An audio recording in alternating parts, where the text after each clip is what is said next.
Não, mas assim, vamos dizer, é incoerente, desculpe lá interromper, é incoerente, por exemplo, um que participa de um sistema corrupto, do dia para a noite, dizer que vai combater a corrupção. Ele faz parte do sistema. Por exemplo, o jurista Jaime tocou a questão dos generais, não é isso? No aspecto, eu depois vou intervir mais nessa só para recordar um pouco as pessoas, não é isso? Do ponto de vista histórico e real, não é isso? O primeiro núcleo de corruptos que o país teve são as chefias militares, antes dos civis começarem a ser corruptos, não é isso? O núcleo forte da corrupção no país são os generais. E João Lourenço foi ministro da Defesa. E o chefe da Casa Militar, que é o Furtado, não é isso? Sim, O sim. Furtado também, portanto, foi lá chefe do Estado-Maior-General. Quando o Furtado estava da aposentadoria, sempre denunciou a grande corrupção no Exército. Ok. E isto só vamos dizer, para dizer, o núcleo forte é este. E João Lourenço esteve aí como ministro, não fez nada.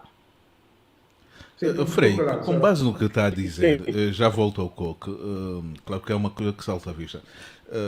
Sabendo que é o sistema que está corrompido e quase todos eles participaram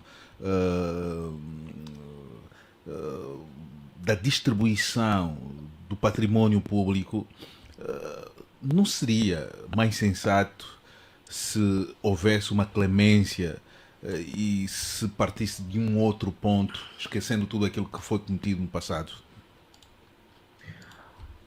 Olha, eu acho que é bom, deixa eu interromper o que o Mouco está a falar, não sei se ele tinha Sim, ainda. só para essa questão que você fez agora, é assim, eu tenho uma tristeza com essa coisa de clemência.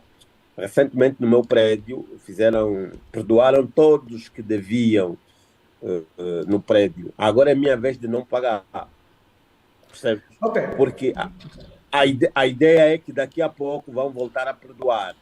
Então não acho que seria a posição viável. Eu acho que precisamos de um Mas, presidente mas revolucionário que revolucionário. assume consequências, que diz que vai combater, coloca em primeiro lugar, não é, a impunidade, não é, elimina este critério de um ou outro, as possibilidades que alguns têm para fazer e outros não.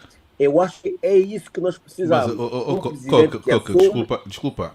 Se o Presidente da República é tido também como uma figura, e segundo alguns dados que têm sido trazidos na praça pública, um indivíduo que participou também da corrupção, do assambarcamento do património público, ele teria coragem dele próprio se apresentar à justiça e ser julgado e ser investigado? Não, é assim. Só por isso é que ele não faz. Só por isso é que ele não consegue fazer. Porque ele sabe que tem culpa no cartório. O que eu estou a dizer é que se tivermos que ter um presidente que combate realmente a corrupção, deverá ser um presidente que assume riscos, que tenha consciência, não é? Que isso que está a fazer pode levar à morte, mas vai fazer, vai assumir as consequências. O presidente angolano, ele tem culpa no cartório, ele sabe que participou dos, dos desvios do passado e hoje tem dificuldades. Por quê? Porque a dado momento chega até próximo dele. Então não consegue fazer em condições aquilo que se propôs em fazer. José Gama. Horácio, Frei. se eu posso tomar a palavra, eu acredito que há um elemento importante que não se pode esquecer, que é sempre tentar perceber quais são as causas da corrupção em Angola e quais são as causas da corrupção no continente africano. Ok? Portanto, antes de falarmos de combater algum efeito, devemos ver quais são as causas. E por outro, portanto, fazendo sempre um surso histórico, como fez aí o jurista Jaime, eu queria recordar que em 2009, okay, num discurso histórico do José Eduardo Santos, a acumulação primitiva de capitais foi defendida como uma opção política e econômica. A mesma coisa que o MPLA, depois de alguns anos, começou a dizer que é crime a acumulação primitiva de capitais. Mas, para ser direito, o grande problema de Angola e de grande parte dos países africanos, e a causa da corrupção, e aqui isso é muito simples, são as ajudas que esses países recebem. Todos os países que recebem ajudas, todos os países que recebem as ajudas desenvolveram índices elevadíssimos de corrupção, ok? Isto é igual a uma pessoa da nossa família. Um dos grandes problemas de receber ajudas, e aqui, quando alinho com o Koki Mukuta, quando dizia perdoaram as dívidas, depois continuam iguais, isso é a mesma coisa assim. Sempre que nem no contexto da nossa família tem aquele parentezito a quem sempre devemos ajudar, sabem que aquele parente nunca se desenvolve. É o que mais se lamenta, é o que mais... Porque ele desenvolve sempre duas coisas só. Usar mal os recursos e preguiça. Os nossos governos fazem isso, usam mal os recursos e são preguiçosos, não trabalham. Ok?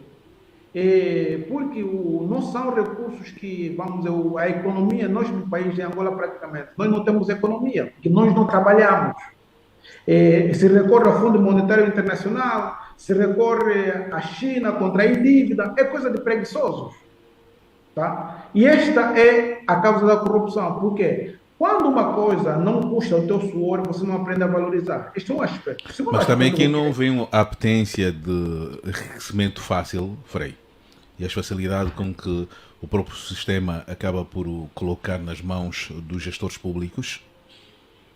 Olha, eu até nem sei se podemos dizer que são ricos, né? Isso é porque o rico normalmente, uma sociedade rica normalmente é feliz.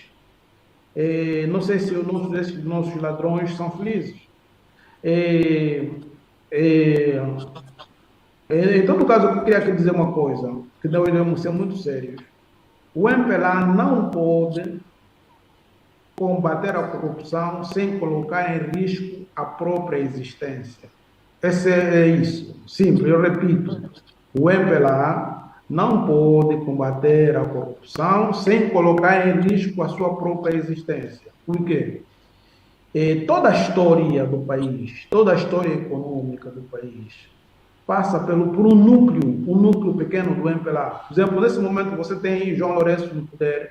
A esposa de João Lourenço foi sempre ministra do plano, ministra do planeamento, ministra do mais quanto. Tudo que tinha a ver com a economia passava por ela. Ana Dias Lourenço era tida como uma das melhores, vamos dizer, no tempo do MPLA, isso era tida como uma das melhores economistas, ou que diabo seja, mas está aí. Portanto, sempre participaram na programação ou na roubalheira. E então, um dos países, vamos dizer que o José Gama poderá ajudar-me a recordar o país, foi nesse momento um país do Médio Oriente, mas para o Oriente. Também é antigo país comunista, assim. Outra coisa é assim, você não conhece nenhum país comunista que conseguiu não ser corrupto, conseguiu não continuar a ser corrupto. É o único que conseguiu fazer isso. Sabem qual foi a solução que teve? Teve uma solução drástica, fuzilar tudo o que é corrupto.